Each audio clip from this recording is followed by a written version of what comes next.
एक शख्स था जो सैन डिएगो में रहता था, वो उसके बारे में न्यूज़ में भी आया और रिपोर्ट्स शाया हुई कि जब वो एक दिन घर जा रहा था तो घर के जब अपने मोहल्ले के करीब पहुंचा, अपने सेक्टर के करीब पहुंचा, तो देखा एक आग लगी हुई है और धुआं निकल रहा है। तो बड़ा खौफजदा हुआ कि ये क्या हुआ।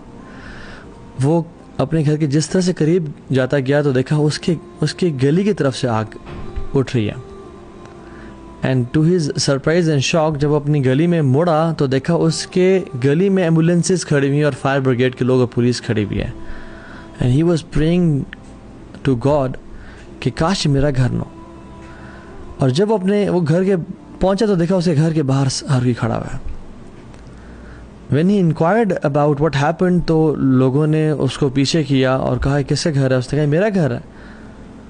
तो उन्होंने उसको हॉस्पिटल ले गए और वहाँ पे बड़े तरीके से एक न्यूज़ ब्रेक की कि तुम्हारे घर में फायर लगी थी और तुम्हारा सारा घर जल गया, जिसमें तुम्हारे बच्चे, तुम्हारी बीवी और तुम्हारी मदर तीनों की डेथ हो गई।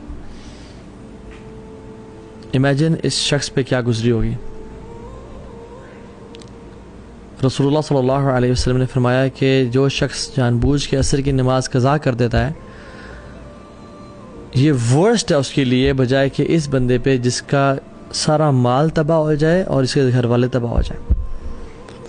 अभी जो सैन डिएगो में जो बंदा था, इसका सारा का सारा माल तबाह नहीं हुआ, इसके बैंक अकाउंट में कुछ पैसे पड़े हुए थे। बट जिस शख्स की असर की नमाज कज़ा हो गई, उसका असर का नमाज का कज़ा होना ज़्यादा वर्स्ट है इस चीज़ से कि उसका सारा का सारा माल तबाह हो जाए और उसकी सारी फैमिली वल-इयाज़ु बिल्लाह तबाह हो जाए। Now how much do we feel sad about this person in San Diego? Imagine यहाँ पे मैं और आप होते, वल-इयाज़ु बिल्लाह, हम सोच भी नहीं सकते ना, बट हम असर की नमाज कज़ा करना इजीली सोच सकते हैं। रसूलुल्लाह सल्लल्लाहु अलैहि वसल्लम ने फरमाया कि जिसने जानबूझ के असर की नमाज कज़ा की, उसके पिछले तमाम अमाल बर्बाद कर दिए गए। जितने मर्जी हज थे, जितनी मर्जी इबादत थी, सब ख़त्म हो गया।